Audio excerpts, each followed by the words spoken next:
how are we treating people? Do they feel humanized or dehumanized by being at our stuff?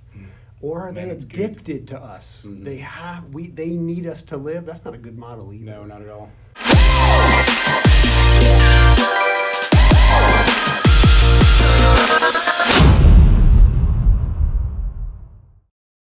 What's up, crew, influencers, RLTK, PHX, episode 17? 17. Man, it's been crazy. Dope journey. Glad you guys are on it with us. Super excited for what's happening, how we're seeing things grow, how we're connecting, building relationships, commenting, posting, all those different types of things. We love you guys' feedback. Keep it coming. Today, we have a special guest. First time in the studio. Yes, sir. Special guest.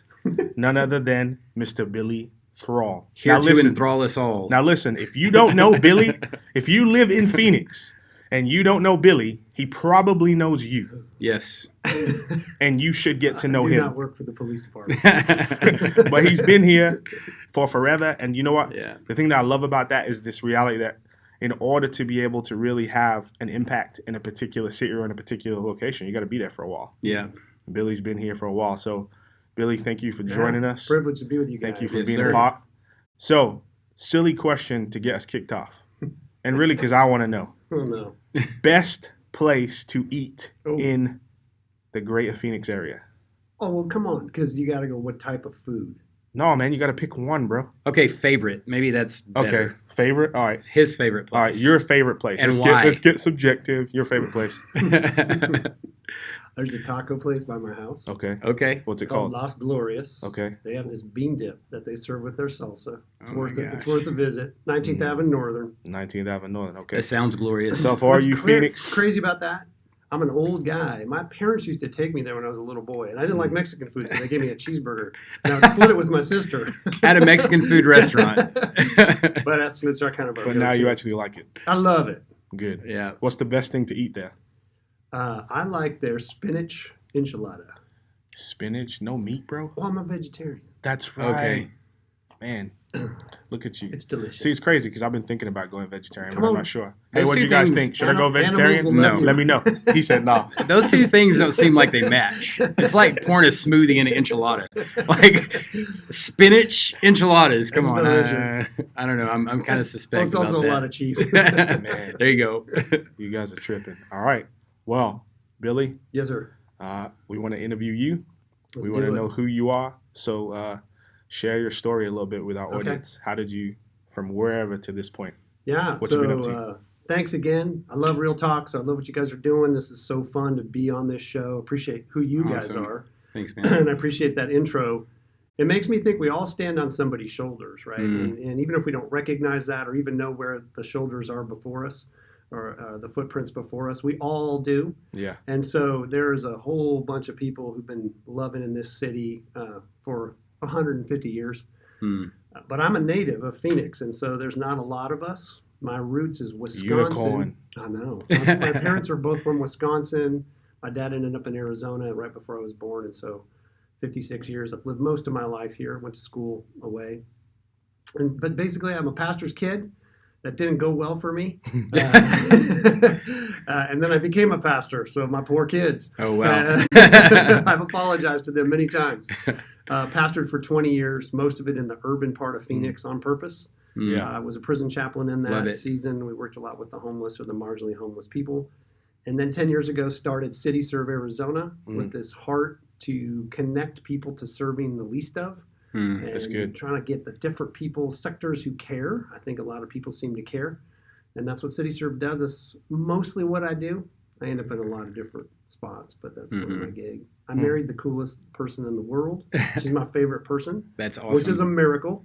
And, That is we've been married these days. 32 I can't give marriage counseling because I already married her. So good luck with everything. Good luck, guys. Oh, and man. she's amazing, and she's a professor at Arizona State University in the nursing school. Very cool. And we got three grown boys, a couple grandkids. Wow. That's cool, man.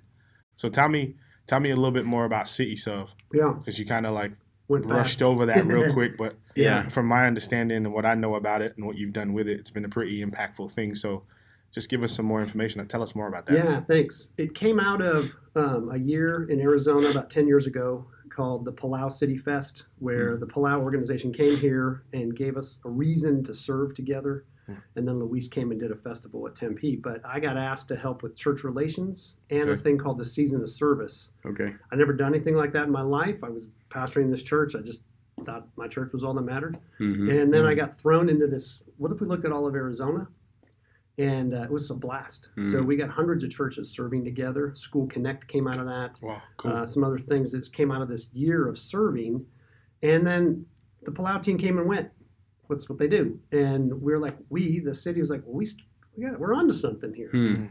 And so we started City Serve to keep the momentum, I would say, of relationships. So I'm not a program. I don't have curriculum.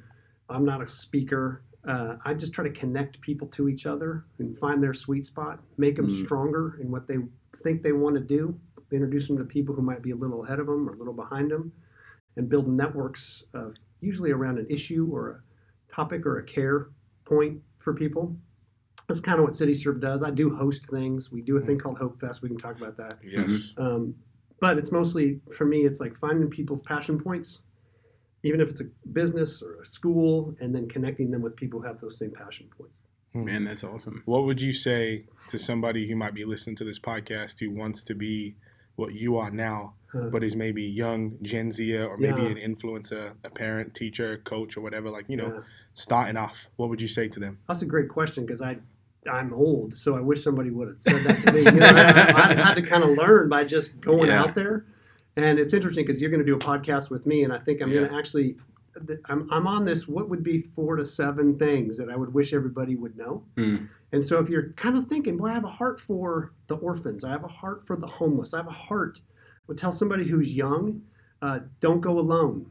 You don't have to be the lone ranger in your work. You might be the visionary, you might be the passion, maybe no one else in your school gets what you're talking about, doesn't understand why you care about that issue, but somebody out there does. Yeah. Right. And so no leader who's going to last goes by themselves. Yeah. So find out who's already thinking about that. That'd be one really... that's good. And that's the second thing I'd say right away is, are you doing it for your benefit or for them?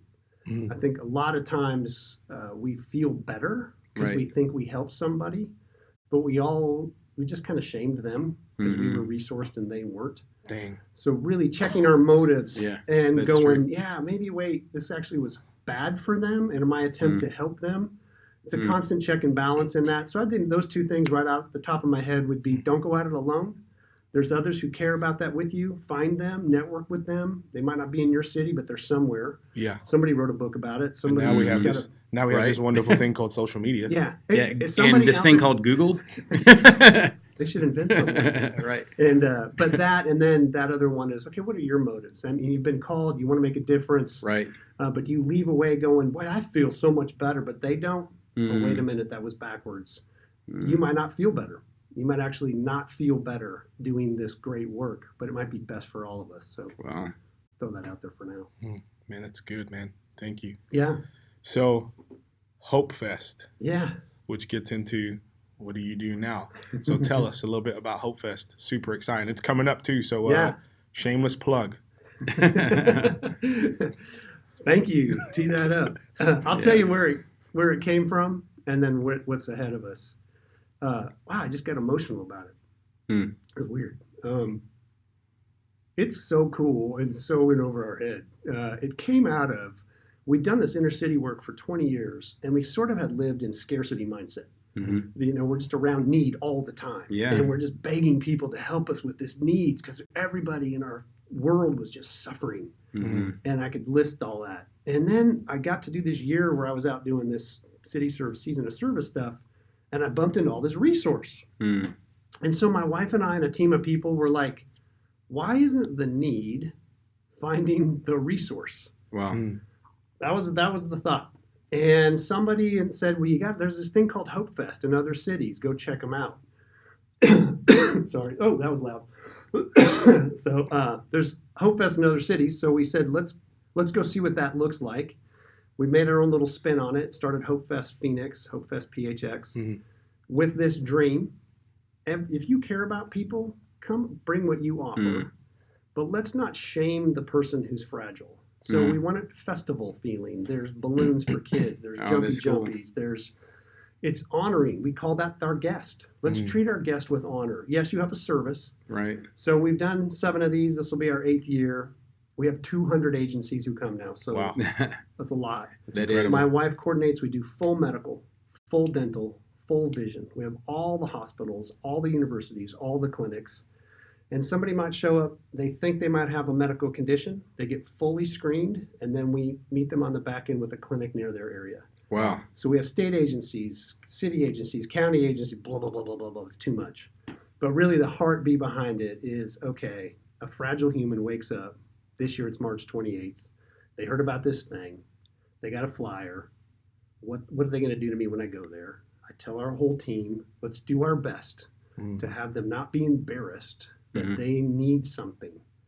So we do veterans care. We do opioid addiction recovery. We do all the trauma care. It's all in there, but you just don't know what people want. And then we host them through our day with some snacks and music and fun. Right. But also, hey, we want to connect you to a resource that could last the rest of your life. So we've served over 100,000 people now in all these events. Wow. And this year we're expecting 10,000 people guests. Wow. It takes us about 500 or 600 volunteers to pull it off. And That's an endeavor. It's a beautiful. I'm just honored to be a part of it. Actually, it's beautiful to watch. So where can people find more information about this? Yeah, you can go to hopefestphx.com or CityServe Arizona. So if you're listening, go do that as soon as this podcast is over. Or you know what? Go do it right now and then come back afterwards. We should link to each other, by the way. So I'll throw this up on our deal, Facebook, and then we'll link back and forth so you can find it through you as well. Okay, let's do that. Sounds good. But you said something that's super interesting that really struck me. You're talking about this idea of like not shaming the people that you're serving. And I think about obviously the population that we're kind of interacting with, GenZers, and then helping influencers interact with Gen Z. Yeah. But obviously within those populations, there are underserved peoples, the same people that you're talking about in a macro. Yeah. So like in those relationships, what advice could you give in terms of when you're serving a person who perhaps lacks resources and you really want to help them, you really want to help them you see something in them or whatever, you just want to love them, care for them. Yeah. How should somebody go about that? Yeah, so your question actually answers itself, and this is what I would say that God has gifted everybody. Mm-hmm. I mean, everybody. There's not one person that God ever created that doesn't have something to offer. Mm-hmm. Now, they might be in a state where that's faltering and weak, but they have something to offer. So if we can remember that right away, that we're all just humans, we're all just trying to figure out life. Everybody has something to offer, and I've really learned that I could tell you stories from being in the city so long and actually befriending homeless people for 10 years and learning the resource they have, the friendship that they have to offer me, the stories, the perspective that I would not get on my own. That's great, man. So that human piece is really important. The other thing is, so we're all gifted. We all have a resource. That doesn't make you better. Right. It just makes you different. Mm-hmm. And so that's approaching that when we approach needs, but it doesn't mean don't back up. The other thing I would say is if you're good at something, kill it with that. Right. If you want to start a business, make it amazing. Make $1 bazillion. Please, that would be phenomenal. Go for it. Go big. And then always with that perspective of how am I influencing those people right next to me? So how am I treating my employees? How am I treating my board? How am I treating the people we're serving? Mm-hmm. We go to some restaurants and we love it simply because how I'm treated. That's true. And I go, what if we looked at serving that way? How are we treating people? Do they feel humanized or dehumanized by being at our stuff? Mm. Or are they addicted to us? Mm-hmm. They need us to live. That's not a good model either. No, not at all. So I think there's some checks and balances. That's good.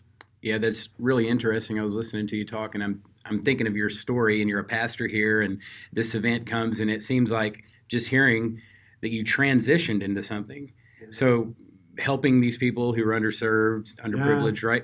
So could you take us into your mindset a little bit when you were in that position? And I'm imagining you're comfortable, you're a family man, you've got your career in front of you, and then all of a sudden this new idea comes in. Let's do this different thing. Like, what were some of the things that you had to go through as a person who was pretty much a leader in one space and then decided, like, what were some of the conflicts? That's a great question. I really like that question. And I would say this. I have found in my life that it's on the 5s where I feel the transition. 25, 35, 45, 50. But it might not be for everybody. There might be a gap of 20 years where you're kind of just, but for me, it's sort of on those 5s where it's like in the middle of the decade of my life where I'm like, So to tell you the truth, I was actually in a transition season. We Okay. were doing this amazing thing in the city. We had a great team, but I felt this stirring in me that I was not supposed to do it anymore, which makes no sense because it was all I was doing. And so how do you say to the world around you, I know all you know me as is this pastor doing this thing, but I think I'm done. And I couldn't tell anybody that. And so one friend actually approached me, and it was an Easter weekend, and I'd done a wedding and Easter, and I was like, killing it for my job. And this friend comes up and he goes, you're faking it. You're not okay. Wow. And he was right, but I had never admitted it. So the question wasn't this smooth transition of I'm going to just slide over here. It was actually a year of soul searching. That's great. And thinking, boy, what do I do if I don't do this thing I've always done? And I never would have thought it was going to be what I'm doing now. Never. Wouldn't have dreamed that. But when I said that was over, it was amazing to see what then could happen next. Wow. But I wouldn't have been able to plan. I'm not that smart. I'm really not that smart to know that would have been a smooth transition. So there was a little personal crisis. The positive, though, of that would be my heart never changed. What I care about never changed, but my mechanism changed. My platform changed. That's good. So when I was before saying the scarcity mindset, help, it was fun to kind of get into an abundance place. Not like I'm making any money, but tapping into people who have resource and looking at it from their perspective and understanding where the business piece of this fits, where the government piece of this fits, where it all fits together from a resource piece. That was healthy for me. To just kind of, rather than put my hand out, help me, to, hey, let's work together. Let's help together. What were some of the conflicts that you had in that transition with some, I'm sure there were people who were trying to convince you to stay where you were and do that. And like, how did you process through all that and kind of arrive in this place where you feel like, this is where I'm supposed to be. This is what I'm, kind of like block out the noise. I'm assuming. Was there any of that going on? Hopefully none of them ever watch this. But really, this is really helpful stuff, I think, for people who are younger. They're thinking about leadership and they're contemplating, man, I've invested a lot in this field or in this season of life, but I feel a kind of way about this thing over here. Influences too, right? There might be influences listening who are feeling that same burden that you felt. Right. And they're thinking, man, what do I do? How do I leave what I know to be true? Because it wasn't evil. Like, it wasn't like I was leaving a horrible thing and it was destructive. It wasn't bad. Right. So that made it even more awkward. And everyone was kind. And then they were like, you were actually going to leave? You can't leave. And then when I decided to, they were like, well, then you're not here anymore. So then you just get treated funny. Yeah. And all of that's just human. I mean, I've had people that I thought were soulmates with me. I had a guy sit in my kitchen 20 years ago with his wife, and they said, whatever you do, Billy, we are going to do it with you forever. No matter what. We're committed to you. And we never saw him again. No joke. That was the last time I saw him. Wow. And so you're like, what? And so I've been on the other end of being left for the new thing. But I think, I just come back and try to spin this to a positive again. Not everybody's going to always get it anyway. Sure. Me staying would have been confusing to some people who were like, you should leave. You're done. You're not effective here anymore. And so I really think, I would maybe the point for me around this would be, who are the core humans that I mostly trust, that don't care about the noise? They don't care what job I have. They don't care. They just care about me, the person, and I can bounce and reflect off of those people. And so I have a circle. I had to kind of identify who are some of those people that are in my life, regardless of what I do for a job, that I can have them mirror back to me what I think makes me me. And I think that that was my survival mechanism in that season. I circle back with some of those, and I have some guys I meet with. So it was like a core group of people that you rocked with, and they were like, hey, we're with you no matter what. And only one of them was in the work with me, because I had to be careful that he wasn't biased one way or the other. Sure. But these are just friends that were in my life for different seasons, and I brought them all together. I included my wife so that they could ask any question about our lives together, and it wouldn't have to, she could answer them honestly, way more honestly than I was, about how I was doing. Yeah. And then I let them, they didn't pick for me. They didn't tell me to come or go. They didn't tell me what to do next. They just reflected back what I kept saying, couldn't even see in myself. I think that was a really key part of me surviving emotionally. That's great. Yeah. That's good, man. So switching gears a little bit, I guess, and back to Hope Fest, because obviously that's coming up. Excited about that.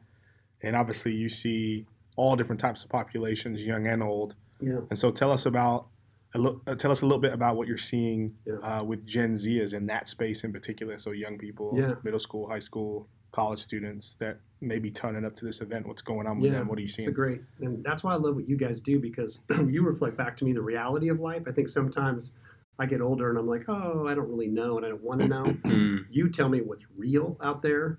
But I would say what I'm seeing through the Hope Fest work or through city engagement work or community service work, I think in our culture, the rich are getting richer, the middle class is disappearing, and there's just more of a lower class survival kind of human that they are working, but it's take the bus to work, raise my kids by myself, work 2 jobs life, and can't ever buy a house, and it's just survival life, not homeless, but close. Right. Wow. And I think the studies actually show there's way more of that population. And so a lot of our kids that are coming to school right now don't have the support system they used to have in the back. They're coming out of situations that are just challenging and tough. And so that's one thing we're noticing is that whole family units are just more needy for basic things. And I think we've been maybe since the Depression. I know it sounds crazy, but I really think that's true. I agree. Then I would say there's also a vacuum in the resourced or wealthy families that the screen and busyness has become another loneliness trap. Wow, so, agreed. So the way I would say I see things happening is when you find a 13-year-old who has nothing financially but has connectedness to family, and then the 13-year-old who has all the money in the world, no connected to family, and you throw them together in an event or at a thing, and there's this common language of wanting to find a place. One's resourced with money, one's resourced connected community. That would be an observation that I think is kind of happening in our culture. I remember one time we had a kid from our church whose family was exploded and DCS took all the kids, and he was the same age as my boys. So he lived with us for a little while, and I had to go pick him up at this apartment that his family was kind of living in. And I pick him up, and he's going to go to live at our house for a little while. And he goes, "Hey, Billy, let me ask you a question." I go, "Yeah, what's up?" He goes, "Why do people live in big houses?" And I was like, okay, where's he going with this? And I go, "What are you asking me that question?" And he goes, "I don't understand why you would live in a big house." I go, "Tell me why you say that." And he goes, "Well, then you can't be in the same room with your brothers and sisters at night." Wow. And I was like, oh, for him, nothing's more important than being close to his brothers and sisters. Right. Because he saw that they were about to be torn apart by the system. Wow. And we're thinking, we're thinking, well, of course, a giant house and everybody has their own room and their own. And he's like, well, that would be horrible. Those are the things that I realized, I'm learning perspective from someone whose life is about to be shattered. We've still stayed in his life, by the way, and he's doing great. But it was that whole thing of like, oh, his need as a 13-year-old isn't that much different than the 13-year-old who has the giant house in their own room. They're just trying to belong. They want to know where they fit. And he's craving his siblings as much as I think the 13-year-old is craving to be loved and cared for in that same way. Wow. Yeah, so I'm listening to you talk, and I kind of came up in a rough neighborhood when I was a kid. And so I can relate to a lot of the stuff that you're talking about. One of the things I was thinking when you were speaking, though, being a pastor, pastoring the church, why do you think that it is you've got this burden, you're pastoring, you're sitting and you're seeing all this stuff, but then you see the brokenness in the community around you, and there's this thing inside of you that motivates you to action, that doesn't cause you to be apathetic. And I'm wondering, why do you think perhaps some of the reasons maybe, just from your experience, that there seems to be that apathy where we're just kind of okay, whereas you said, no, this is not okay. I'm going out, I'm going to do something, whatever it may be, Hope Fest, these different things. And I feel the same way myself sometimes, and I think younger people feel this. It's like a hopelessness, maybe that anything can get better. And part of that hopelessness, how do you speak to people to kind of maybe break some of that apathy off, to bring them into to some of the stuff that you're into, There's a phrase for that. Hope Fest. There's a phrase, it's called compassion fatigue. And it's a thing, you can study it. And what it means is I tried to love somebody and it didn't go well, and I'm not going to do that anymore. I'm tired of caring for people. And so it's a diagnosis, like I'm just got compassion fatigue. So we can stand up in church or we can stand up in a faith community and bang people on the head. You should.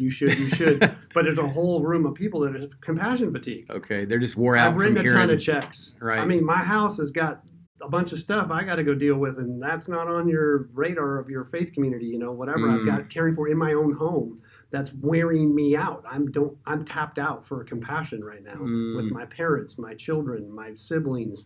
So it's real. And honestly, I get it. I get compassion fatigue. But that's weird. I'm getting emotional again to answer this. I was a mess for a few years of my life. And the only thing that rescued me out of that was I would say my encounter with God again, not because it was religious, but then people who loved me for no reason. And so I look back on that and I go, thank goodness they didn't have compassion fatigue. Because here's That's this good, man. loser kid who's rebellious and hating everybody and messed up that they invested time in. And I go, oh, so that, I don't know. There's this part of me that I think till I die, I will go, I'm on this planet for the benefit of others as well as myself. Man. I mean, that's why I'm here. And I'm going to get a little religious here for just a second, but I actually think that God is telling us you don't get well on your own. That I actually think he's saying you want to get well, it will be measured by the wellness of those around you. And you can say, well, I'm doing great. Now, yeah, but your family isn't doing great, so you're really not doing great. Right. Yeah, but they're a bunch of work and weird, and my wife is crazy. I'm like, okay, that's not the point. The point is we are well because of the wellness of our community. And we can quote MLK or whatever, say, you know, if there's any person suffering in the world, I'm suffering. And Mother Teresa, the same way. We are a community of one. And so if that's really true, then I'm only doing as well as my city. Now I got to still go to sleep at night, you know, so I have to kind of disengage enough to be okay as a human. That's not the same. But I also realize the older I get, this is why we're here. Right. You know, I mean, we're going to get done with this podcast, and I actually care more of the two of you okay. You know, I should care more as how's your life? Are the listeners okay? Man, that's good. Are you hanging in there? Right. Like, you know, don't just get information in your brain. Survive life, thrive, find friends, play. And that's so good. And I think good, that drives me constantly to go, the solutions can get creative.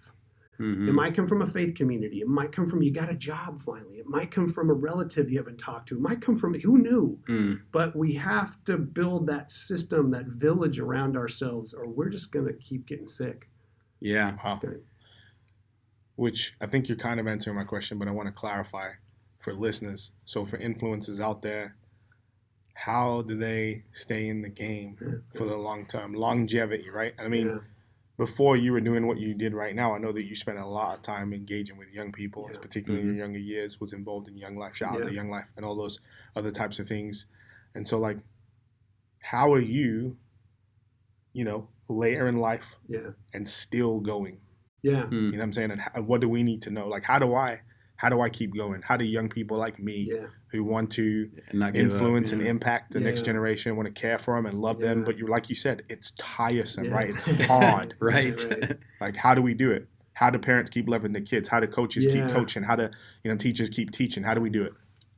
My observation, and I would say I'm not a psychologist, right? But I would say if I just observe, how are people still doing it? They took time to do self-care, but not just for the benefit of self. So let me say that again. Take the time to pay attention to yourself. Are you sleeping? Are you eating? Are you okay? Are you happy? Do you play? Those are weird questions. I thought we were changing the world. Right. Yeah, but we're not going to change the world with a bunch of wounded people. And I mean, we're all kind of wounded, but pay attention. It's okay to have personal boundaries. It's okay to say, I need these things for my own well-being. But that's not independent of those around you. They're the same thing. So while you're doing self-care, don't go into a cave of self-care. Think, okay, I want to get well so that those around me are getting well too. Man, that's and good. by the way, that's going to rub off back on you. So when I look at a teacher who can hang in there, God bless teachers. Right. You know, I guess teach one day a year, and I'm like, I can't do this anymore. So I think how have that person stayed in the game? I think that's part of how they do it. Is they teach, they love what they do. That might be another point. They love what they do, but they do take time to take care of their own well-being and then network with others in the trade to find that am I crazy? No, I'm not crazy. We're all seeing this. So I think it's that network piece and the self-care piece. I just do think that maybe that third thing I said, you got to love what you do. I mean, you can stay in a job.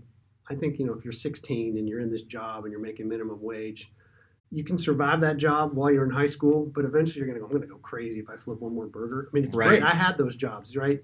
But if you have a passion, and then you can kind of stay at it much longer. And I think that's another piece is you got to love this thing you're doing. And if you don't love this thing you're doing for a long period of time, your self starts to melt away. Man, that's really good. That's good. So, we got another question for you. I like a question. Man, this is good. I'm really enjoying this. Hope you guys are too. Yeah, it's good stuff. So, as somebody, once again, who's kind of older, so what's your generation classification technically, if you don't mind me asking? I was born in 1963, so I'm kind of on the edge of the boomer. Okay. So I'm boomer. So I'm that guy. Barely. So I'm a young boomer. So being in that space, and obviously there are probably people like yourself who still care about the next generation, still care about connecting with them, reaching them. Like, what advice would you give them? How can they best impact a generation that, just to be honest, they have no clue about? Yeah. How can they do it? Exactly. I was thinking about that, getting ready for today, actually. And I was thinking, okay, peers. So I'm 56. So 56 to 66, these are my peers. I'll just say, why are you so afraid to know what's really going on? So listen. Don't be afraid to know. Ask a kid, ask your grandkids, what's going on in your life? Be a safe spot to learn from someone who's younger than you. So what's the threat? I don't know. Give away the threat. So that's one piece. Listen. It's okay. And then the other thing I want to remind us old people is we're not going to do it much longer.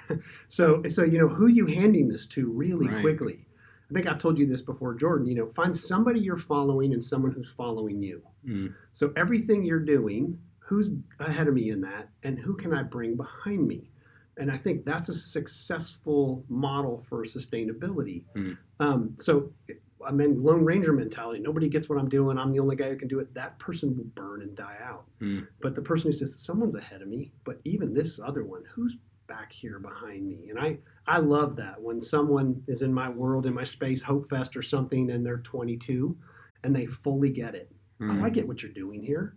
They don't have to do Hope Fest, but they have this, I get what you're holistically trying to care for people. And part of like, what do you need? It's sort of like, what do you need at 22 to just thrive? Because I'm almost done, right? I would challenge my generation to learn, listen. They're not a threat. They're humans. They know how to do technology and we don't. Okay. But learn from this next generation that I think is amazing and brilliant and innovative and phenomenal. But they keep hitting their head on us old people in the platform because we're not leaving the space for them. We don't have to leave the room, but we need to give them a seat at the table. And if no one gives them a seat at the table, they don't have a voice. And so I think it's not like we have to get kicked out. Yeah, we will eventually, but let's include them. There's, the illustration of the Thanksgiving table. There's no kiddie table here. We're all at the grown-up table, and of all ages and all backgrounds and diversity, that's the strongest table. So why do you think that people feel threatened in that spot? Like, what is the threat? What is it that they're feeling that makes them say, I can't engage, I can't participate, I can't listen? So one thing I want to just tell you as you guys get older is it's hard to get old. It's hard to be reminded you're old. Your body's weird. And so part of the threat is just the energy and passion and flexibility of life that young people have. And a lot of people my age are stuck in the same job for 30 years.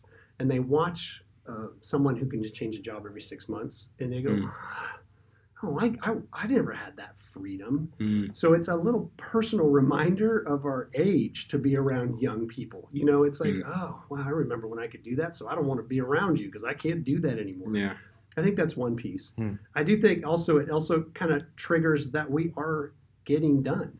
And so you start to get, you get reminded, I wish I would have been that, And so I think that's a piece of it. The last thing I would say about that is we're just not good listeners as a culture. Mm-hmm. And so I just don't think we listen to the elderly well. I don't think we listen to the other, whoever the other is, well. Mm-hmm. Whatever you vote, you don't listen to the other. You just hang out with yours. Mm-hmm. And whatever your religious, we don't listen. So we're not a very listening culture. We're Agreed. not a very communal culture. So it just feeds this narrative that why would we listen to that 17-year-old? I happen to think that'd be super valuable, but I don't have time for that. I don't have time for that. So I think those are some of it's a personal reaction, is be reminded that you're not that, but it's also like, what's the value? But of course, in schools, get it. Universities get it.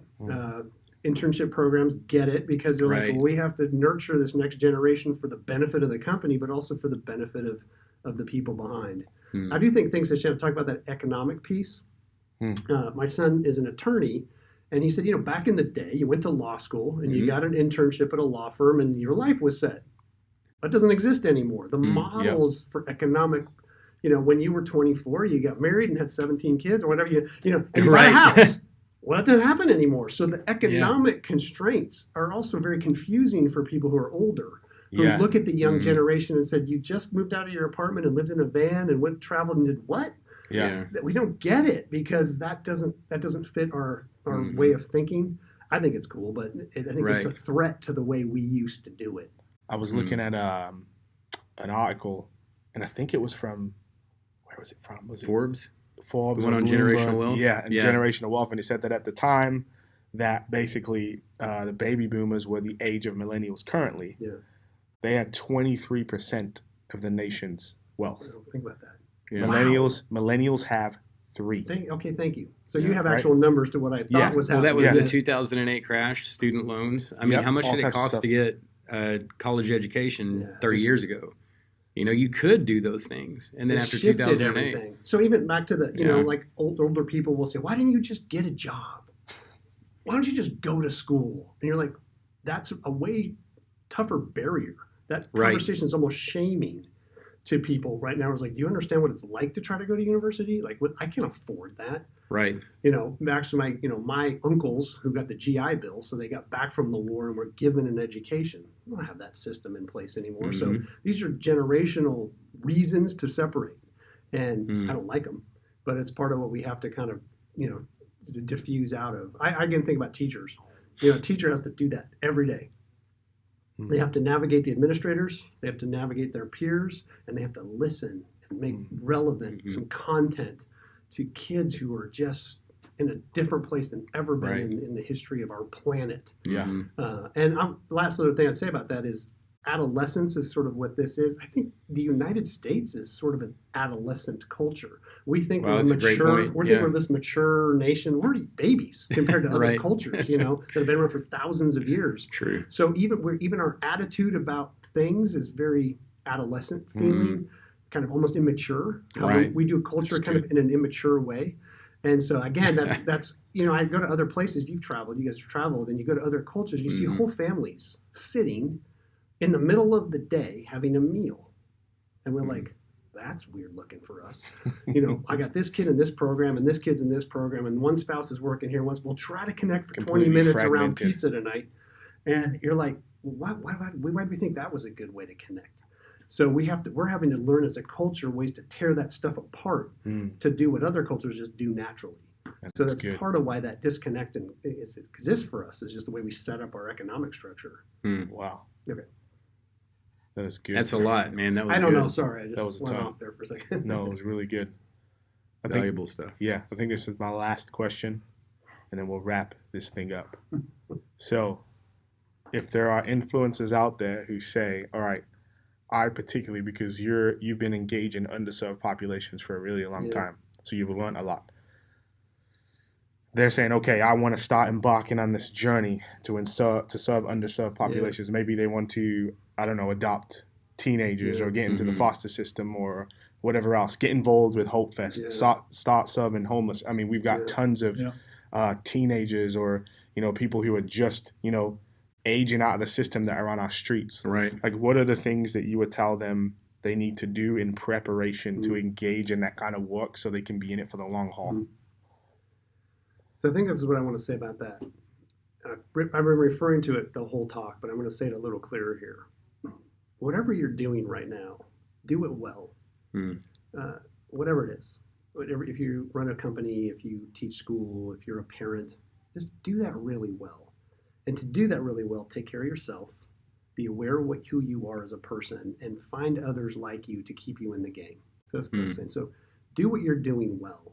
I think sometimes people want to change the whole world, and they're not taking care of their kids. Right. Or they haven't noticed their neighbors, like right. literal, actual next door neighbors, and they don't know the names of those people and haven't had them over for a barbecue. So it's the micro level before it's the macro level. Take care of you, take care of who's closest to you. I'm not guaranteed that's going to turn out great, but at least that seems to be a priority of circles. And so do what you do well, pay attention to the humans right in front of you. And then I would say this, don't give up. I think we give up. Call it whatever you want to call it. Billy, we tried that. Or I gave to that thing last year. Or, oh no, a new mayor's got a new thing about that. That's just noise, okay? The reality is there's humans. Right. That literally, you gave some examples. There's kids who by no choice of their own are not with parents. Right. In a house, begging for a family. Now, I'm not telling you to adopt, but that matters. That's a precious soul. And they will age out and get handed a bag and say, good luck. Yep. That's weird to me. So don't give up caring about that. Start a business that hires those. You can think about incarcerated people. Right. By the way, I was a prison chaplain, and it was weird for me to go in and do these chaplain services and realize is that probably half of these people were innocent because that's kind of the numbers. It's kind of weird. And so you're like, oh, weird. But they're going to get out, and now what? They're ex-con. Do we care? Or do we just write them off? You know. So I used this illustration before that I believe in God's economy. There's only a first string. There's no bench. There's no second string. We're all first string. Everybody. You're like, Billy, that homeless guy? Yes, he's on your team. So you better teach him how to dribble and shoot because you're going to throw him the ball. Yeah, but look at him. I go, I get it. But I also know about you. So I've been working with you too. Yeah. And you know about me. So, oh yeah, that's right. So I think that if we just realize we're just the human race, that's what we are. We're just people. We need each other. We really need each other. So good, man. We really do. And so don't give up because the person right next to you might be the best mission field of your day. And they might also be the best gift to you. My wife just had a heart procedure. And so we were at the hospital last week and she's doing much, much better. Awesome. But I got to sit there when I got the news that she was okay. So I'm getting the text. I'm nervous. I'm a mess. I'm in tunnel vision. I'm in crisis mode. You saw me. I wasn't in a good place. And so I'm like this. Well, then I get the news she's okay. She's in recovery. And I just could feel my lens get wider. And then I'm sitting in the lobby for a few more hours of the hospital waiting for me to get to go see her. And now I'm looking around. I really wasn't looking around. I just was, oh my God, is she going to be okay? Well, once I took care of us, and we're okay. Then I this lens, and I just was like, oh, I wonder why they're crying. Oh, look at her. She's going in for another cancer treatment. And I was like, wow, it didn't take that long for my need to be okay. Wow. I suddenly had this lens of, whoa, who's caring for all these people who are suffering today? Where do they go? And it's not about a chaplain. We should call the chaplain. No, we're in the lobby together. So I just saw this woman. She was just bawling. And I just saw her sitting there on her phone. And I just made eye contact with her. And I just kind of said, I see you crying. And she just patted her heart like, sorry. And I go, that was it. So my gift to her was, I recognize your suffering, and I just thought, that's it. That was like the coolest thing, that little interaction there. And I go, that's happening all around us. If we can kind of just make our lenses a little wider. Don't quit. See the humanity around you. Find a few core people who love on you so that you come from a place of abundance, not scarcity. Pay attention to your own stuff. And then you're just going to be a gift, I think. Man, that's so good. That is good. Yeah, you just to kind of wrap us up, you kind of give me a number of things just bubbling up on the inside of me concerning the faith. The first one would be this idea of us being, I think it talks about it in Revelation. Jesus is, doing his thing, talking to the churches, and he's kind of saying, hey, you guys think you all got it together, but you're actually naked, poor, and what you need to come and get from me, right? And so there's this reality that we look at somebody who's homeless and we say, man, look at that person, look at the way that they look, like look at the choices they probably made, so on and so forth, of this kid that's in the system who's acting out or whatever else. And we're not recognizing that, like, man, if I went through the same thing that this person went through, I probably would end up in exactly the same space. You would. And maybe and even people worse. Think they won't. Yeah. They're like, right. well, if it was me, I would have been different. I guarantee you no. You're not any bigger, stronger, better than those people who are suffering. You remember the movie, sorry to interrupt you, but I remember the movie Patch Adams, where he's this radical doctor, and they're in front of this woman who's suffering, diagnosing her, and he just says, excuse me, but do we know her name? And she starts to cry. And I go, just that. It's like, but people say, oh, I can't, I'm going to change the whole planet. And I go, just learn the name of somebody. Yeah, do you know your next door neighbor? What's their name? What do they like? Bring them a coffee. It could break open a whole different way of perspective of how we do community, because I do think it's macro. By the way, there are things we can do on the political scale. There's things we can do with $100 million grants, I guess, out there. Sure. And there's things we can do massive scale government-wise. But I can't. I can just touch a few folks and hopefully interact with a few folks closest to me. And hopefully that makes enough difference that our city gets well in smaller increments rather than a giant clump. That's good, man. The other thing I think about is that when I look at Christ, he enters into, right, evil. Like he comes and is present in the midst of it, right? And it's kind of like what we're talking about. So why do I believe in Jesus? Why do I have faith? Because I see this God who looks at us and isn't just afar off, but then enters in to our suffering, enters in to our pain, enters into our plight, makes a way for it to be fixed in faith, and then says to us, now go do the same. And so now our responsibility is exactly what you're saying, is to enter into people's pain, into their suffering, and ministry of presence, right? To just be there for people, to know them, to love them, to care for them, to understand them. Just show up. Be with them. And shut up. Don't have the answer. Don't give them a book. Be with them. The friends of Job in the Old Testament all screwed up because they all had advice. And there was just the person and he was just begging, God, can you just someone who be with me? Right. Don't fix me. I just want a friend. I would say that's true for me. I don't need more advice. I just want to know who's with me. It's really good. That's good, man. All right. Billy. Yeah, this was fun. Thank you. You guys are awesome. Yes, sir. No, you're awesome. A lot of wisdom. Not a lot of knowledge dropped today, so I think I'm gonna have to re-listen to this one for reals. On half speed. Right? We were going quick. Nuggets. No, it was great. Thank you. Hope you guys enjoyed it as much as we did. RLTK PHX episode 17 in the books. Find us on Facebook, Instagram, Twitter, LinkedIn, YouTube, RLTK PHX. Like, comment, share, do your thing, interact. We want this to be the beginning of the conversation, not the end, right? And so we want this to start the conversation for you. So if you got thoughts, you got feelings, let us know. We want to interact with them. We want to help, want to collaborate, want to grow with you. Maybe you got something you got to share with us that's going to be transformative for us. We want to know. We want to hear it. And so we love you guys. We appreciate you. Peace. Peace.